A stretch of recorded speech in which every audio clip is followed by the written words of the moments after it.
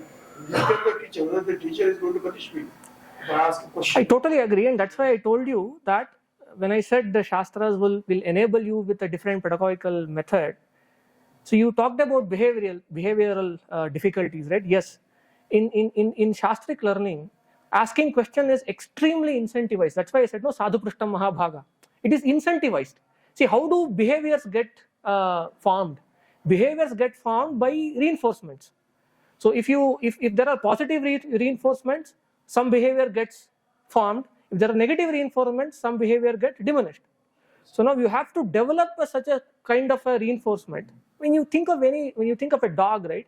If you want a dog to acquire a particular skill, how do you do it? This is called the carrot and stick model, where reinforce the positive behavior, punish the negative behavior. Now, if you are developing a pedagogical behavior, the way to do it is to reinforce questioning and punish non-questioning. My teachers here know if they are not.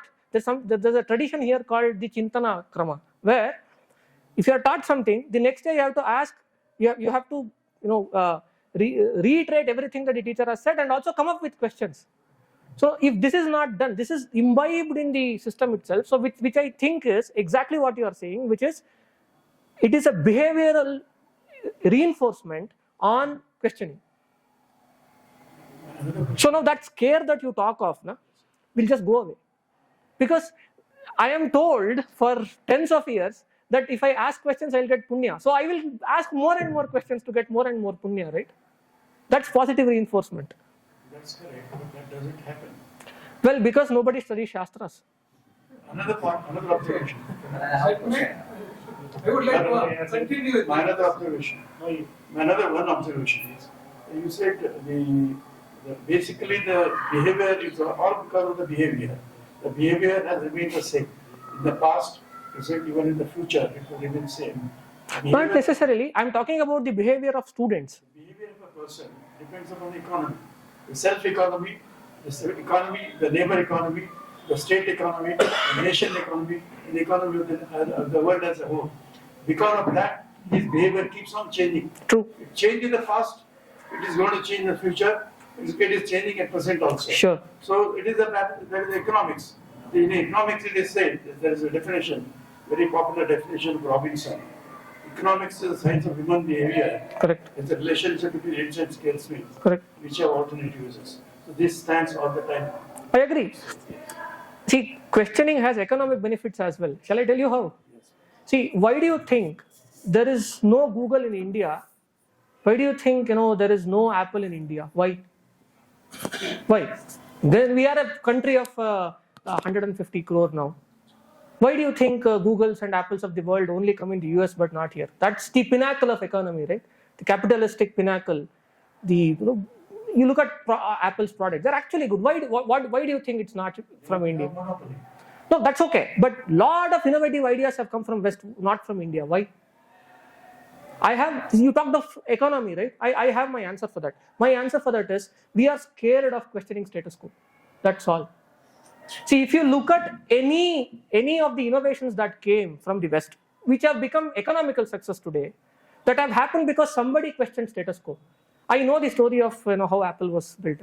Dr. Ram is here; he knows that as well, right? So because this guy Jobs went to Xerox Park and he said he started questioning status quo. Look at any innovation for that matter. Economic success will only happen through technical innovations, and technical innovations only happen through questioning status quo. That's a behavior. So we don't see. That's my whole point. Last generation of Indians were created to obey and become, uh, become people who can do things without questioning. Unless you question, exactly, yes men, right? Yes men, they are called. Unless you question status quo, innovation does not happen. See, we do research, right? You ask any research student, how does a research paper start? It always starts from questioning status quo. The crazier the question that you ask, right, the better your research would be. See, 20 years back, could you imagine that we can have computers like this? Somebody asked, no, why should a computer take an entire room? Why can't I miniaturize it? And here we have. When you ask questions nowadays, people misunderstand. Why is man asking question? See, I'll give you a personal example. I tell this in my classes as well. I mean, just to make sure people feel comfortable about asking questions. There was a time in my life where I could not speak in English, right? Because I studied mostly, in Kannada medium schools and very modest school, and I didn't know how to speak English.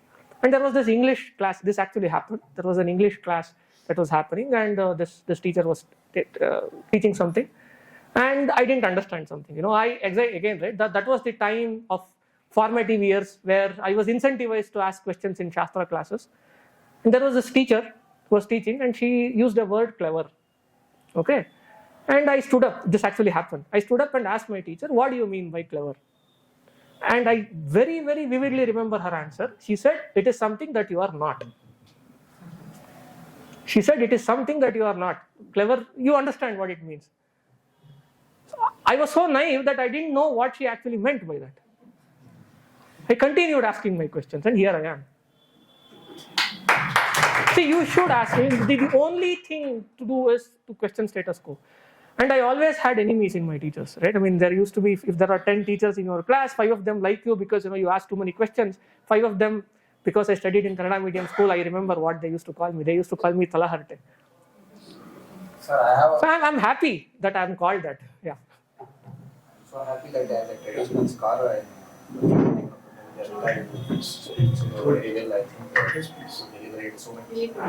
question is, you studied both. I think you also studied philosophy. So I've been a student of both. Yes, Yeah. I could do Pandit, and also you studied, of course, in Universities and all that. Yeah. department. Just my question is that I am teaching now in traditional scholar, I am teaching traditional languages. Will you help? Any help from The other end to this. Yes. Yeah. I think I will brief you. I think my question is, you are teaching since 10 years, 8 years, I don't know, but you are a great fellow in your department, your scholar. When students ask questions to you, then you can, I think you can, you will define with the Shastras examples, with giving Shastras examples. It is any helpful for Shastras to you for teaching like physics, mathematics, because we are so happy that we will just answer is there. I see. Okay. Yeah. See. Again, the methodological wise, yes. See, I use all these ideas of hetus, sadhyas, satpratipaksha, everything that I know of. When I talk to people, there is no question about it. In fact, let me give you a concrete example on that as well. So we write research papers, right? So the way science is done today is that you come up with an idea, start with questioning the status quo, and then you do a lot of experiments. Some work and some fail. Most fail.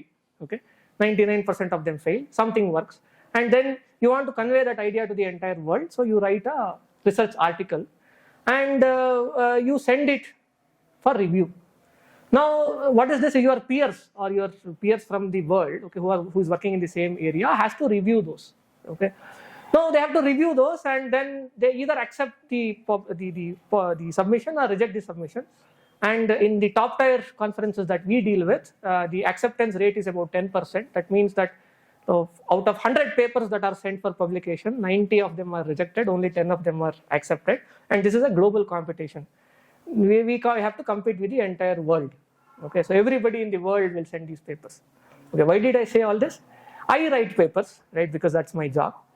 Now, of course, my papers also get rejected a lot. Okay, so only a few of them gets accepted. But every time, I mean, when you reject a paper, you'll have to also write a detailed review of why are you rejecting a paper.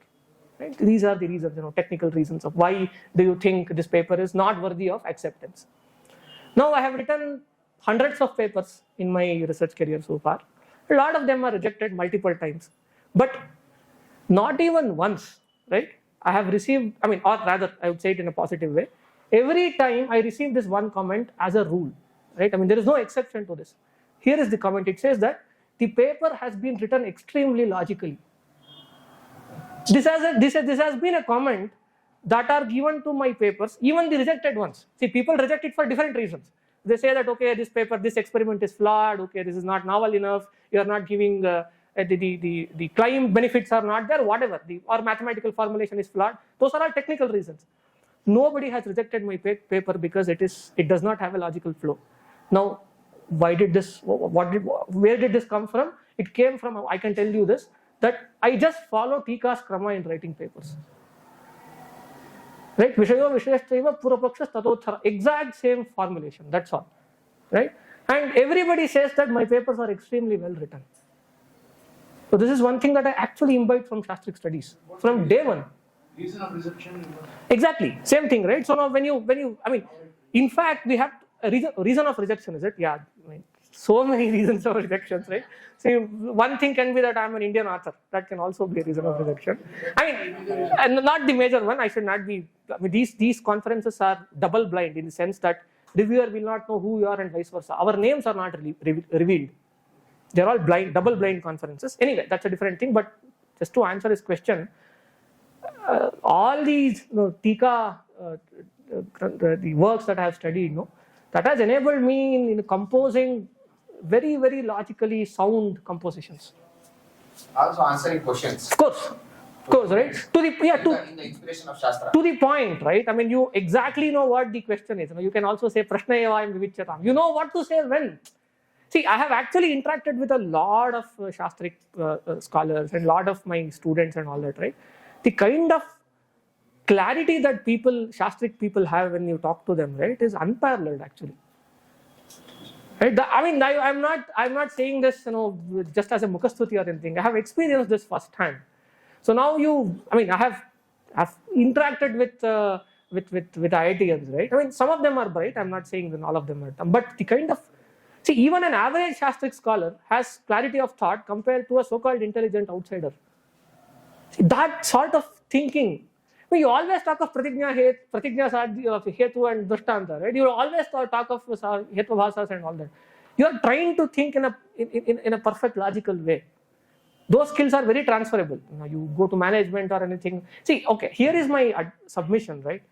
Now, if you ask me what economic benefits I get by studying Shastras, I would say no. That you know better than I do. I don't know anything about it. Now, this is my personal opinion, is that studying Shastras is a non-negotiable thing. In the sense that if you are, this is not a, we should actually be very fortunate to be having exposure to this. Not everybody in the world have exposure to this. We fortunately have exposure to this. Now, to me, if you are a physicist, you should study Shastras. If you are an engineer, you should study Shastras. If you are a medical professional, you should study Shastras. One of them, you study Vyakarana, you study Vedanta. Thankfully, there are people who are doing that these days. Some of them. So studying Shastras is a non-negotiable thing. You do it for a living or not is a different thing. So you want to become a full-time Shastric Pandit or something is a personal decision that you take. But no matter what you do in life, you have to study Shastras. It's a non-negotiable thing. Otherwise, see, I cannot have a small talk or a general conversation with people who are not studied Shastras. On a lighter note, lot of quarrel between couples and husband and wife will come down, right, if both of them know Shastras. Because you only look for nigrasthanas, right, always. The worst situation to be in is if you want to argue with somebody who does not know what a nigrasthana is, right? They'll be doing sanyaya, svakriya, svachana, virodha without realizing that they are doing it. Ishtapatim brahmanasya trailokya nasti dushanam, right? Most of our mundane arguments fail and we get distressed because the other person has not been trained in Shastric ways to think. A scientist should study Shastra? Absolutely. See, I don't see them different. That's why I told you, if you give me somebody who has studied thorough physics for 15 years, It only takes me 1 year to teach them Tarkatandava. I promise, and I do. You give me something, I'll show that, and vice versa.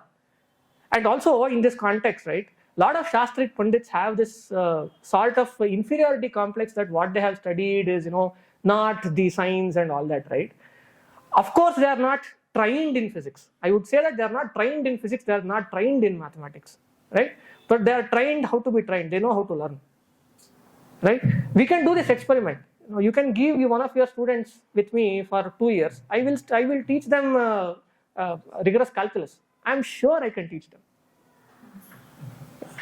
My name is Gopal.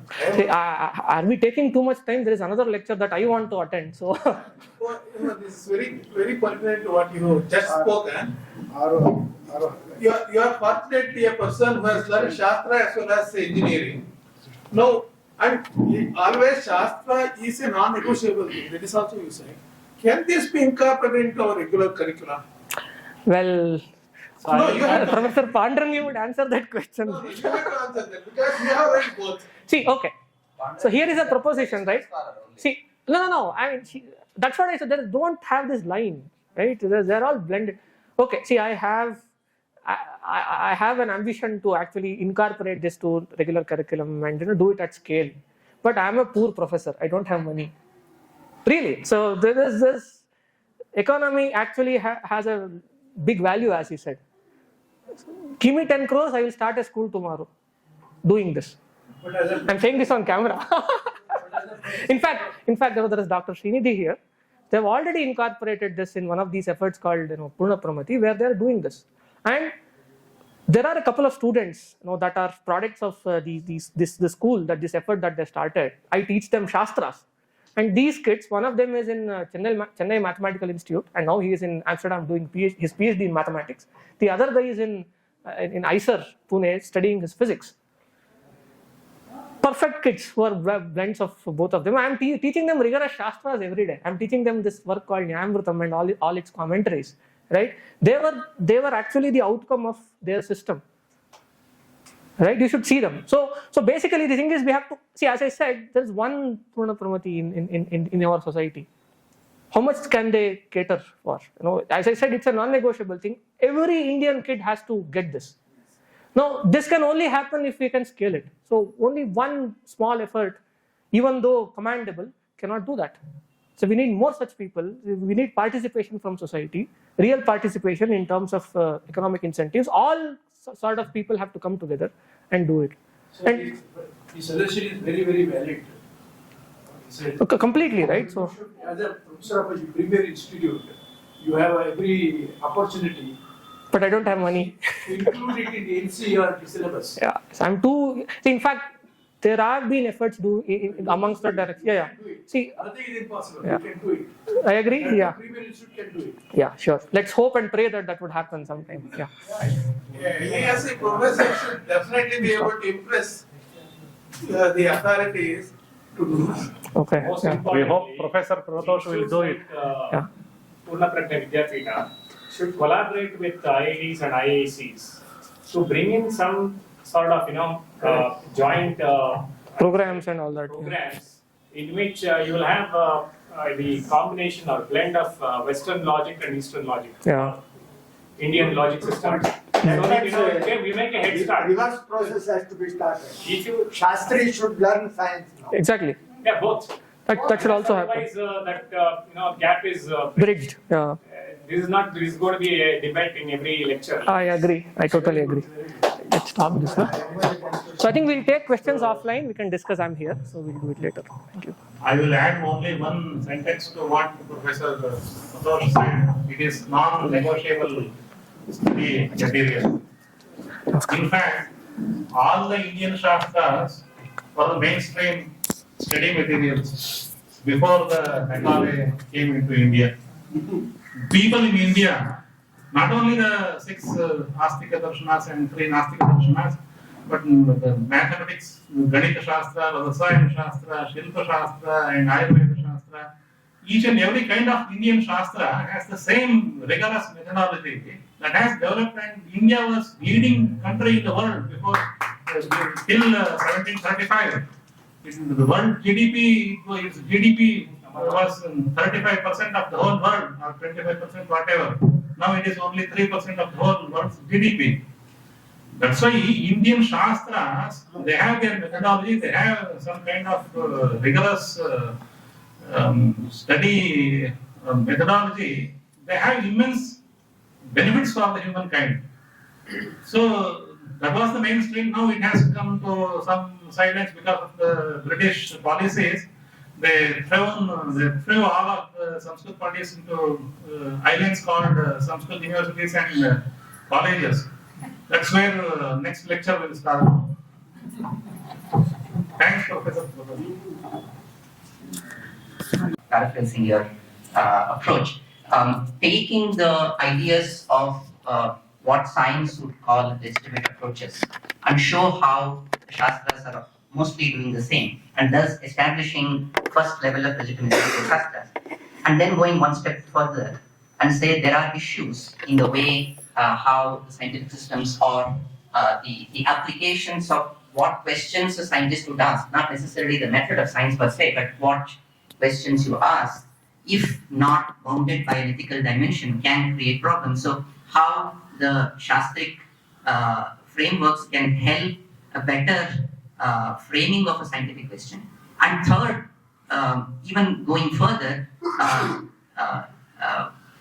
delineating certain areas that science cannot probably touch, I mean, the India question. So in a way, using what is established in the modern world to show how that same legitimacy, the framework can be used to justify or at least give us a starter to motivate the studies of Shastras, and then go further to show some guidance to science, and go even further to show that there are areas that science cannot touch and therefore you need Shastra. So that was a fantastic way of trying to bring together these two disciplines, and this is possible only by people like him who have significant and a robust, rigorous understanding of both systems of knowledge. And I thank on behalf of Krishna Bhakti Peetha, Professor Prathosh, for this wonderful talk.